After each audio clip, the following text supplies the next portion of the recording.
Een 9 november, daar viert de christelijke brassband Wilhelmina hun 124-jarige bestaan door middel van een jubileumconcert.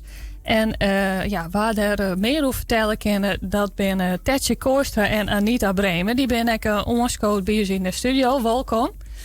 Dankjewel. Ja, 124 hier, dat is best een hele soort.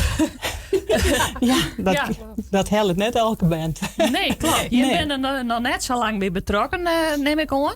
Nee. Hoe lang al wel, Tetje? Ik denk dat ik nog 12 jaar erbij zit. En daarvoor blaas ik al bij Oud Woord. Dus ik zit al in de muziek. Maar, En waar blaas dan op? ik blaas cornet. Oh ja. Ja, op de voorste rij cornet zit ik. En Anita? Ik speel al 30 jaar bij Wilhelmina. Dus ik kan een stukje mij maken. Op de bariton speel ik. En wat maakt het dan zo mooi? Ja, gewoon het gezamenlijke muziekmeidje met elkaar. Dat iedereen die is naar Squallenwest of naar het werk. En dan komt de jongens te jaren en dan spelen samen. Mooi muziekmeidje. Ja, je had het verduidelijken, Tetje? Hetzelfde, ja. Een stukje ontspanning, gezelligheid. Ja, dat.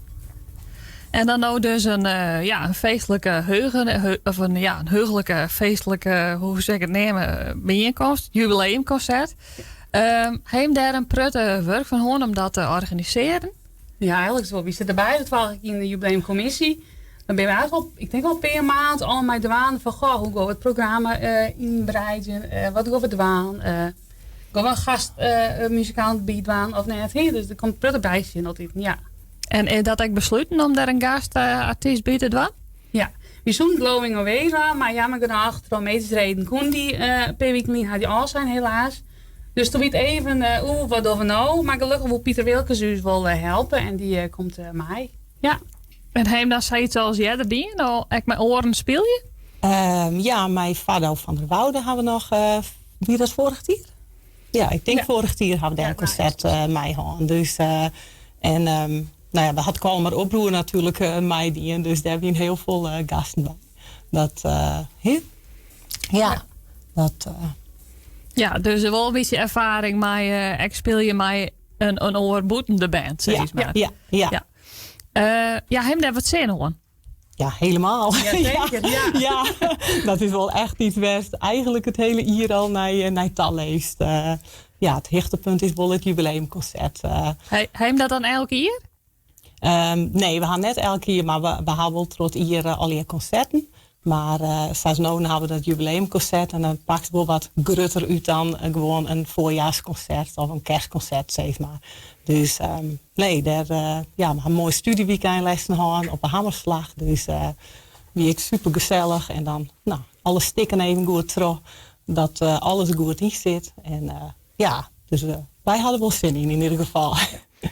Ja, en is het dan een hele gemêleerde groep, zeg maar? Hoe mag ik dat zien? Ja, het is eigenlijk wel gemengd van alle leeftijden. De jongsten ben, 14, 15 denk ik. Ja. En de oudste is, in de zandig. Ja, ik wou net even specifiek zeggen, maar het is heel uitgebreid. Ja. Dat maakt het denk ik echt wel heel erg leuk. Ja, absoluut. Dat, Ja, en die zit voor de klas en de oren op een graafmachine. En de oren die gaat nog naar Squallen. En dan, dan komt jongens en die is meestal al hetzelfde doen. Dus dat maakt het steeds heel speciaal, vind ik altijd. Ja, want hoe vaak in de week kom je bij elkaar? Elke maand hebben we een repetitie van Jel, 8 tot Jel 10. En we hebben wel zelf initiatief genomen als op Fredjon extra, als liedgroep nog even extra te oefenen. Dat hou ik wel eens niet in. Ja. Of we voor een concert zitten of een concours. Dan van, ik wil nog even maar snel even oefenen extra. Ja, bij Simon in de garage. Ja. En is het kouder dan 10 graden, dan mochten we in de keuken. Ja. Dat is wel leuk. Gewoon zonder dirigent, gewoon met je eigen water aan zin hier. En dan gezellig even de stukken erop blazen of even kort helpen. En dat wil hij wel leuk. En het helpt echt, vind ik. Absoluut. Ja. Dus dat zijn wel dingen die, die je dan bibloos, maar een van de mooie dingen die je mij maakt in zo'n gezelschap. Die zitten erbij al best wel een schotje bij. Ben er bepaalde herinneringen die zeggen van dat is me altijd bibelen? Anita? Vooral Chris, dat vind ik altijd, vooral seizoenen, dan blazen we eerst altijd in Oudbuurt bij mevrouw Braaksma. En die zit ik altijd boeten met haar hoen. En dat is wel, dat is dan iets, dat komt ik elke keer voor. Maar dat vind ik altijd het mooiste moment van het jaar eigenlijk. En voor die Tetje?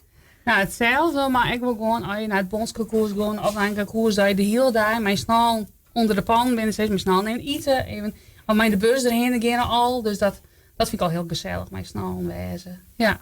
Ja, dus dat gevoel van te jaren wezen, dat staat toch wel voorop, had ik het zo wat jaar. Dat je met snel binnen en als team erheen gaan als band. Ja, dat is gewoon leuk.